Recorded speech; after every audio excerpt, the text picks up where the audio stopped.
Moi, ce qui m'intéresse en venant ici, c'est, vous vous doutez bien, l'idée des listes participatives. Au-delà de tous les débats très intéressants qu'on a pu avoir, au-delà de tout ce qui s'est dit hier, c'est vraiment cette idée de liste participative. Et je trouve que nous, on se pose les bonnes questions au bon moment.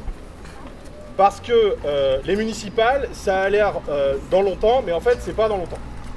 Et les municipales, je vous garantis que les gens qui les préparent pour de vrai, ils sont déjà en train de les préparer. Et que du coup, c'est bien de commencer, même à petits pas, de se poser les bonnes questions. Voir c'est déjà prêt pour eux. Voir c'est déjà prêt. Pourquoi c'est le bon moment et pourquoi c'est les bonnes questions? Parce que c'est ce que j'ai essayé de dire un peu hier aussi dans l'atelier pour ceux qui ont pu venir et puis d'autres dont on a discuté. On est arrivé là, ces dernières années, à un moment où la participation des citoyens, où le fait d'impliquer les gens dans la vie politique et notamment dans la vie publique locale était pensé exclusivement à partir de la démocratie représentative.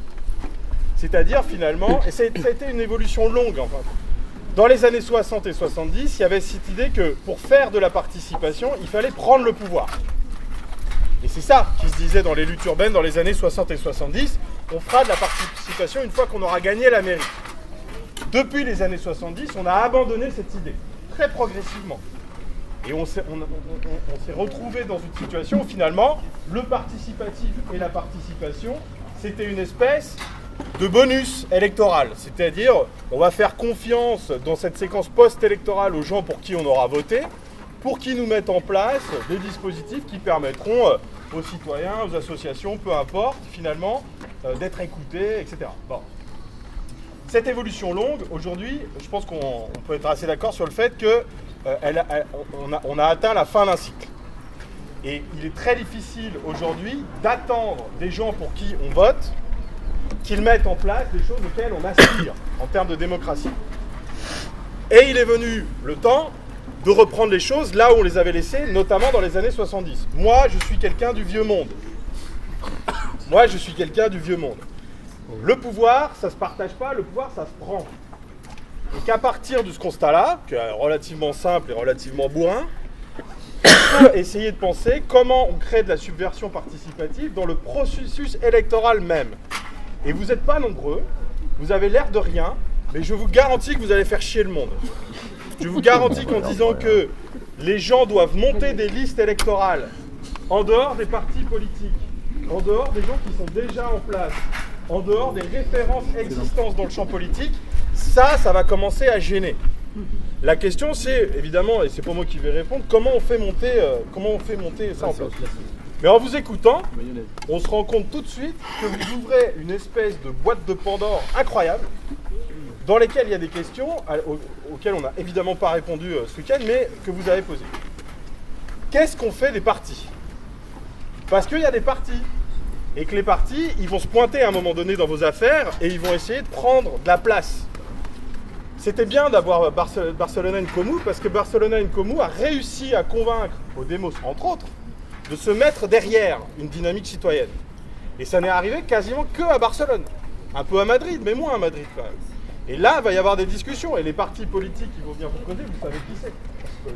Certaines et certains sont déjà dedans. Ouais. Et donc il faut commencer à penser à ce qu'on va leur dire à ces partis politiques quand ils vont se pointer. J'en profite pour rajouter un truc dont on n'a pas trop parlé mais qui moi m'intéresse beaucoup, c'est les organisations syndicales qui se posent plein de questions sur la manière dont finalement on arrive à territorialiser les actions revendicatives.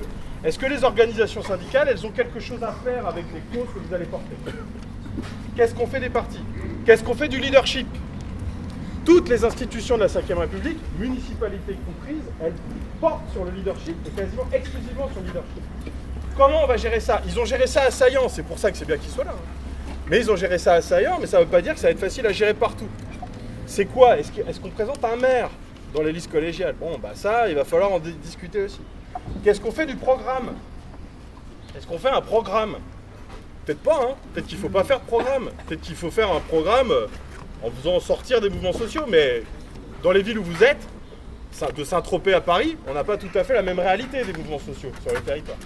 Donc ça, c'est une vraie question. Donc, boîte de Pandore, dans le sens où c'est des questions incroyablement compliquées, et c'est pour ça que c'est ça qui prouve qu'on a raison.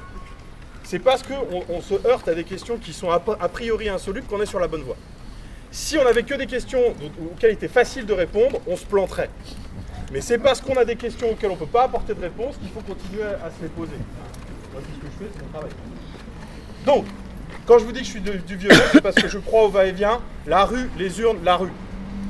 Et cette équation, la rue, les urnes, la rue, elle a été abandonnée par les partis politiques, il y a longtemps, parti communiste compris. Et c'est cette équation-là que, sans en avoir l'air, vous posez. Et il faut la tenir jusqu'au bout.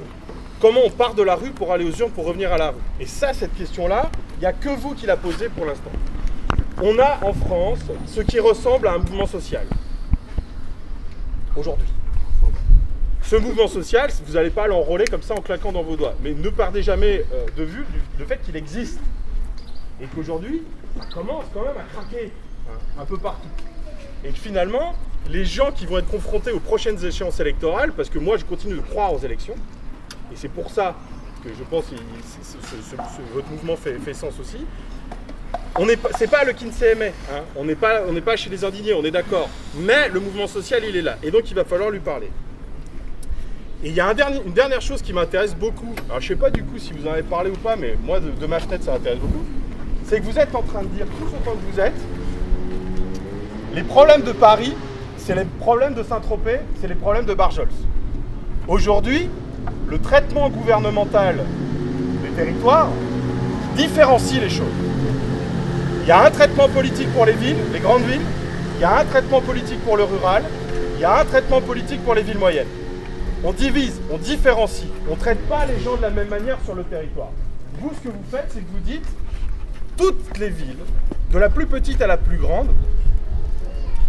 sont animés par les mêmes problèmes, c'est-à-dire la rente capitalistique de nos vies.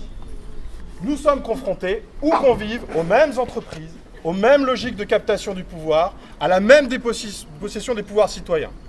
Et ça, ce discours de la communauté de problèmes, où qu'on vive et où qu'on soit, de Paris à Barjols, ça c'est subversif. Parce que ça va exactement à l'inverse du discours qu'on tient aujourd'hui sur le territoire, qui est que les métropoles doivent être soumises à un traitement particulier, le rural doit être pris en considération, mais dans un volet socialo-humanitaire. Hein, vous dites non. Vous dites non. Et finalement, raisonner par la mobilisation citoyenne en disant ce qu'il faut, c'est que les citoyens, où qu'ils soient, prennent leur ville. Ça permet d'identifier une communauté de problèmes. Et cette communauté de problèmes, ça rappelle quelque chose de très simple, qui est qu'aujourd'hui, le local, le municipal et le métropolitain aussi, n'oublions pas le métropolitain, ce sont des lignes de front du capitalisme.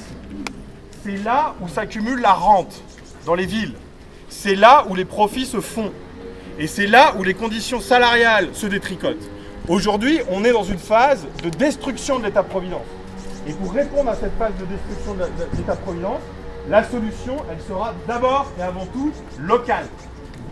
Bien sûr qu'il faudra passer à l'étape supérieure, une fois qu'on aura définitivement décidé de prendre le pouvoir, mais il faut commencer par quelque part.